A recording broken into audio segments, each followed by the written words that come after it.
Баршаңызға сәлем, сіздермен бірге Назира. Бүгін өте керемет, бірінші жасағанда осындай үлпілдек болып шығатын өте керемет бөлкенің рецептімен бөлісетін боламын. Видеоны соңына дейін қарап, арнаға тіркелуді ұмытпаңыз.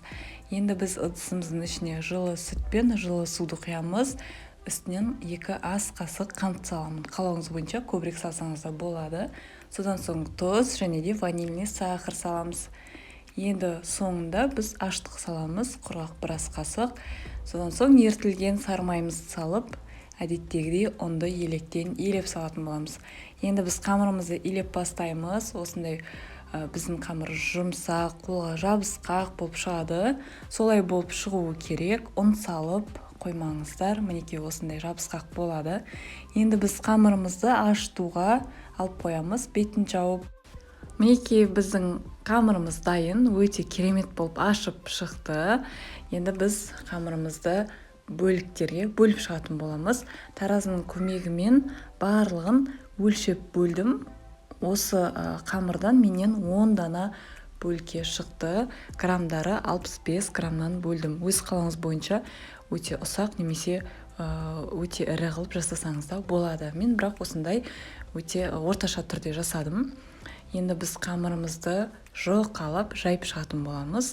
Астына кішкене ұн салсаңыз болады. Өйткені қамырымыз біздің жұмсақ болғандықтан жабысып қалуы мүмкін.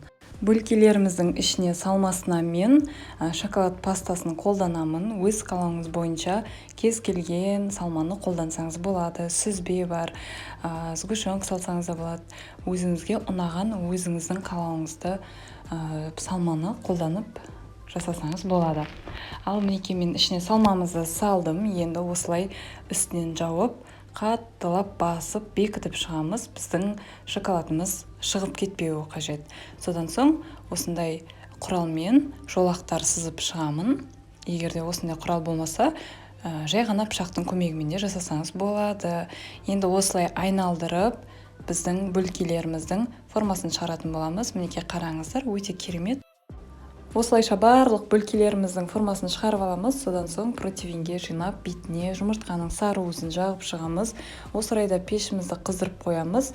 20 минут көлемінде пісіп шығады. Мінекей қараңыздар, біздің бөлкелеріміз дайын. Өте керемет болып көтеріліп шықты. Ортасын қараңыздар, жұмсақ болып шықты. Достар, бұл рецептпен міндетті түрде дайындап көруге кеңес беремін. Осы рецепт сіздерге қатты ұнайтынына сенімдімін.